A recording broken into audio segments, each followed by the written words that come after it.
Hey guys, to continue my series of Mateba reviews, I pulled out a pretty unique one to talk about today.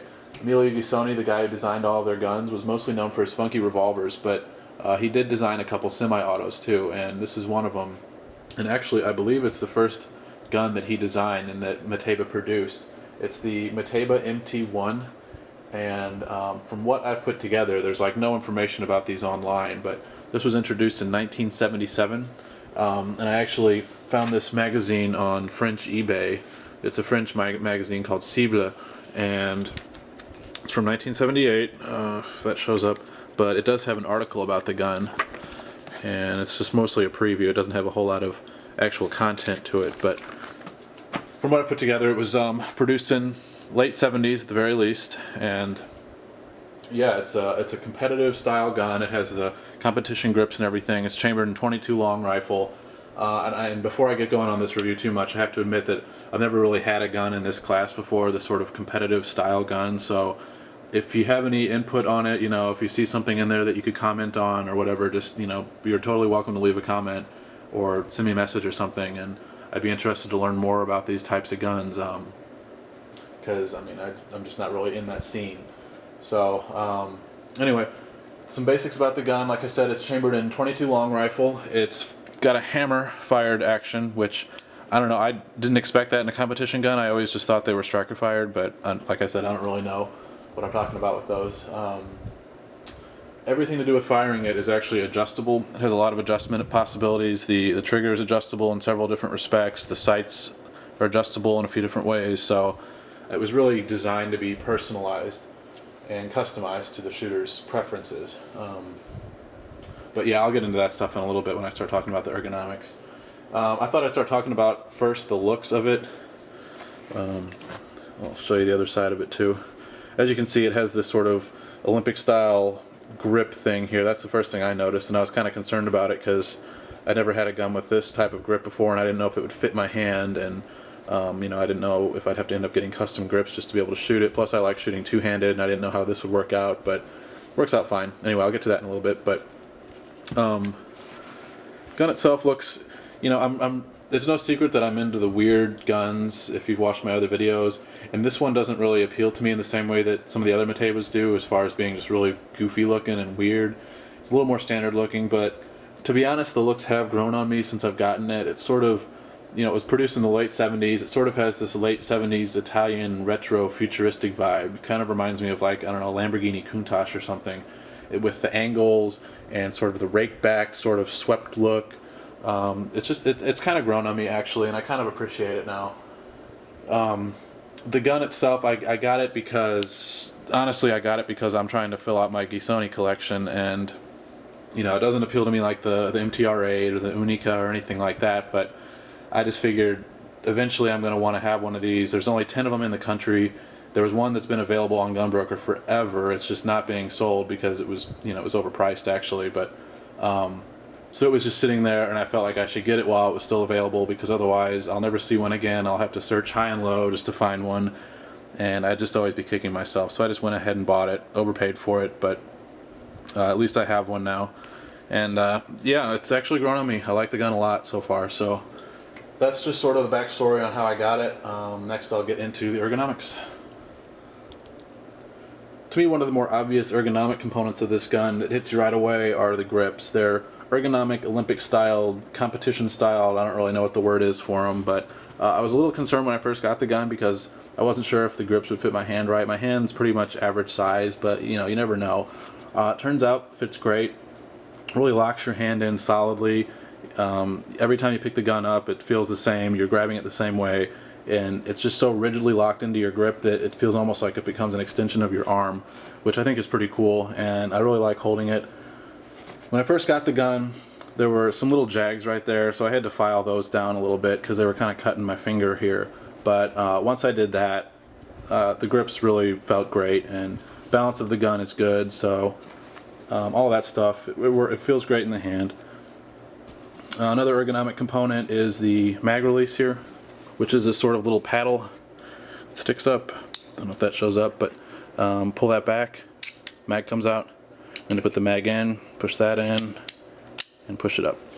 It's a 5-round magazine. I'm not sure if that's some sort of competition thing that you're limited to 5 rounds or whatever, but I can actually fit 6 or 7 rounds in there. But I came across an archive copy of Mateba's webpage back when they had one from 2003, and this gun was listed on their online catalog, and they were selling the magazines, and they listed them as 5 rounders. So that's what I put in there. It's kind of inconvenient when you're shooting it to have to reload, but whatever. Don't want to wear the springs out prematurely or anything because I don't know how to replace them. But other control, you got the slide release right here. It's pretty straightforward. Slides back, you pull this down, and the slide comes forward. There's a safety here. It's a pretty simplistic safety. You push the button in. Let me zoom in so this shows up maybe.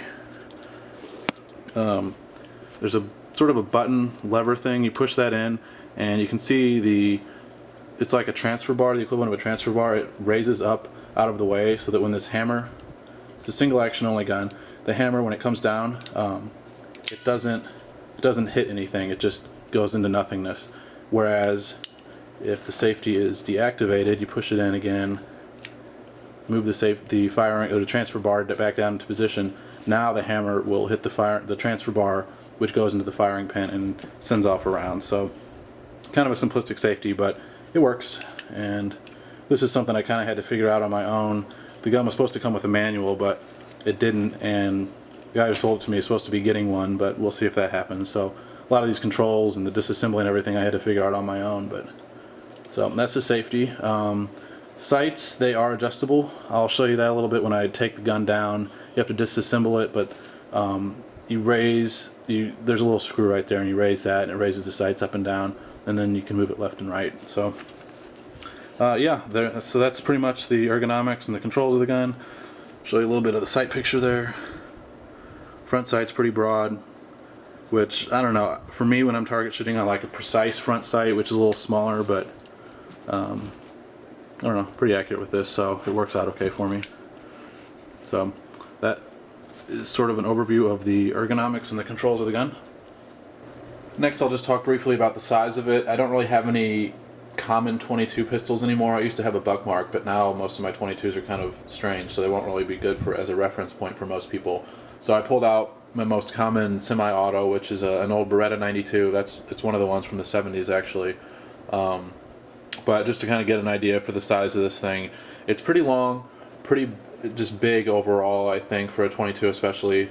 I weighed it myself and it weighs 36.3 ounces, so a little bit over 2 pounds, so it's kind of heavy, but the way the grip works, the way the whole thing is put together, it feels really balanced still, so despite the weight and the size and everything, it still feels really good in the hand. But that just gives you a little bit of a look at how big it is compared to Beretta 92. You can sort of see if that helps, I don't know or not, but so not a small gun, but it still feels good. It's a good size, I think. So now I'll talk a little bit about shooting the MT1. When I first took it out to the range, I was getting really frustrated with it because all I had on hand were some Remington Subsonics and some CCI mini mags. I know Remington Subsonic or Remington 22 ammo in general is awful, but I use the Subsonics just because it's cheap and available on some of my older guns that can't take the high velocity stuff, and it's what I had. But anyway, the gun was getting failure to feeds on every single round. Every single round would jam, and it was just basically a single shot pistol. It was really annoying. I'd have to try to force the slide shut to put the round in the chamber after each shot, so I was getting really fed up with it, and I just put it aside. And next time I went out to the range, a few days later, I brought some CCI Stingers and some Federal Lightning. And fortunately, those cycled perfectly. It went through every round, it cycled fine. I really liked it. I don't know if they have a little bit more kick or what the deal is, but I was just relieved because I was afraid the gun just had some sort of problem, and it's like, who's going to be able to fix this weird 30-year-old target gun or something. So I was glad to finally find some ammo that worked, the Stingers and the Lightning, so I'll just be buying that from now on and running that through it. First time out, it was shooting way low, so I brought it home, and I'll show you this in a minute, but if you take it apart, there's a screw underneath here that'll raise the sights up, and I tried to raise it a little bit to try to get it more on target. Second time I went out, it was still pretty low. I actually have the target here, and that was at about 15 yards with the Stingers and the Lightning. So the group's not too bad for 15 yards. I'm sure it can do better, but I was getting used to the gun still and everything, but not too bad. I'm going to try to bring it up so it gets a little bit more on target, but Yeah, the groups are pretty decent. I think the gun's accurate. You can also adjust the trigger. In addition to the sights, you can adjust the trigger. If you take the grips off, there's a little screw underneath there, and you can adjust the length of pull. I think you're supposedly able to adjust the weight somehow.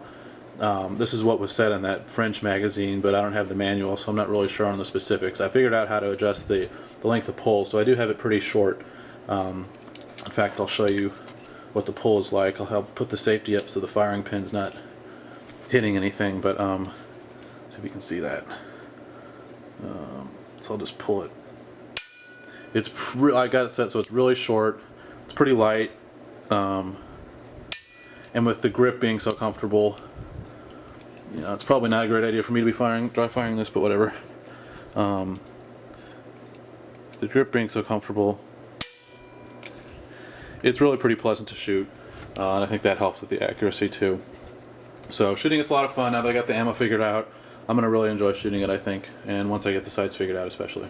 So next I'll show you real quickly how to field strip the gun. Like I said earlier, it didn't come with a manual, so I had to figure this all out on my own, and it was a little strange, but I think I've got the procedure down at this point. So what you do is pull the magazine out, and then, I don't know if you can see this, but on the top strap there's a bar right there, and what you need to do is pull this top strap, or push it forward so that you can lift it off. It's sort of similar to the way a buckmark breaks down. Actually, it's just instead of unscrewing things, you can do it all without a tool, which I kind of think is cool, and it was good engineering on Emilio Ghisoni's part.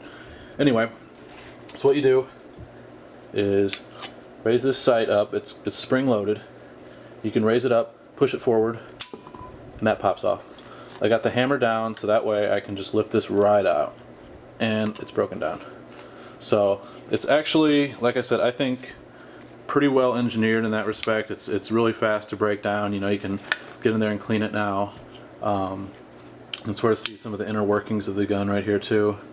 And some of these screws in here, I don't know if those will show up. Looking at the schematic in that Cible magazine, I think some of those screws adjust different things with the trigger and everything, but I know there's another screw underneath here that adjusts the length of pull, and I've already messed with that, but I'm not really sure how to manipulate the different things with this until I get the manual. Another interesting thing, while I've got it broken down, and I'm talking about that, there's a little screw nut thing here. Let's see, I'll zoom in. Let's zoom in as it goes. But you can actually, if you stick an Allen wrench in there and rotate it that way until you hit the side of the thing, another little hole pops up there, and if you just keep spinning it like that, you can actually take the barrel off. Or not the barrel, it's actually the barrel shroud. And I'm not exactly sure what the point of that is, but you can do it. So figure that out. It didn't really do much, so I just leave that on now. But so yeah, that's the field strip procedure. It's pretty interesting, pretty quick. I'll put this together off camera because it takes a little bit. Alright, so I got the gun put back together. It's not really a hard procedure, it's just kind of hard to do in front of the camera, so I just decided to do it off screen. If you're really interested and you have a question, just let me know. But anyway, my next section is going to be on criticisms of the gun. It does have a few shortcomings. They're not major, and as I've gotten to know the gun a little better, I've kind of grown to get used to them. But one thing is it's a little bit crude, I think. I mean, it was Mateba's first gun, and you know, they were a pasta kneading machine making company. They make the machines to knead pasta, and the whole Mateba business, the guns and everything, it was sort of just a little side thing that Emilio was into. So you can kind of tell that this was just sort of a side project, I think. The bluing isn't great. It's sort of got the plum thing going on, which is usually a sign of defective blue. It's sort of purplish looking. I don't know how much this means, but even the manufacturing stamp over here it's sort of double stamped. I don't know what you can interpret from that, but otherwise stuff fits together somewhat crudely. Like this top strap here, it's not really perfectly centered. It's a little bit wider than the barrel shroud, so it just doesn't really, you know, lock together like a Swiss-made watch or something. So it just altogether is a little crude. You know, some of the mechanics, like the safety, is a little bit simplistic, I think, with this button, but it all works. But you know, it's just a little bit, I don't know, basic sort of, especially when you compare it to something like the Sei Unica, which is pretty complicated and it's really well put together and all of that. Another shortcoming in my opinion, it's just, and kind of related to that, is all the angles are really sharp. Everything is kind of harsh on your hand, like especially this mag release here, this paddle. it's very sharp edges on the corners and everything, and after a while of pushing that, it sort of wears your thumb down. Everywhere on the gun is pretty sharp, and you really encounter that a lot, especially if you're trying to draw the slide back, because there's just nowhere to really grab it. If you try grabbing it up front, there's some grip serrations there. What ends up happening is your fingers are going to hit this slide release. Let me make sure that's showing up. Slide release here, and again you have some sharp corners there. And when I first got the gun, I was trying to figure out the best way to slide the slide back, and grabbing it up here every single time I would gash my knuckles on this sharp slide release. And then back here it's kind of a similar story. It's just really small, and you have to deal with the safety back there, which is also sharp and kind of hard to grab onto. Really cocking the gun is impossible pretty much unless the hammer's already cocked. So if you try doing it with the hammer up and decocked, there's just too much tension and there's not enough to grab onto to cock the gun. So got to cock the hammer, and then it doesn't take as much effort, so you're able to, if you just pinch it well, you can draw it back. But I don't even try bothering up here with these grip serrations, because there's the extractor here, makes it slippery. This thing hurts. So it's a 5-round magazine. That's also annoying. You know, I'm used to a 10-rounder on my 22s, so having to reload frequently is kind of a pain. And just like any other magazine, on a 22 you have this little button which wears your thumb down too. You know, the old trick of using a bottle cap helps, but if you don't have one of those, it does get kind of annoying. Those are my main criticisms, I think. You know, other than that, it is pretty fun to shoot. Now that I've got the ammo figured out, feels great in my hand. Like I said, the looks have actually grown on me, so I'm starting to kind of like the looks at this point. And you know, overall, I'm glad I have it, just because, you know, I am trying to build the Gisoni collection, I guess, and this is a critical component of that. If I didn't have this, you know, it's Mateba's first gun, Gisoni's first gun. It's one of his rare semi-auto designs. I'm sure I would end up looking for it eventually, so kind of just had to jump on it and get it while it was available. So that's the Mateba MT1 22 long rifle, single action competition gun.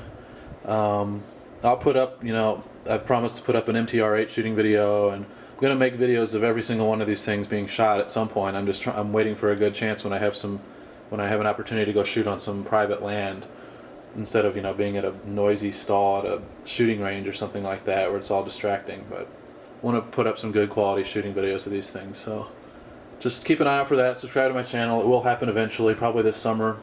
But yeah, Mateba MT1, pretty cool gun, and a must for any Mateba collector. So thanks for watching.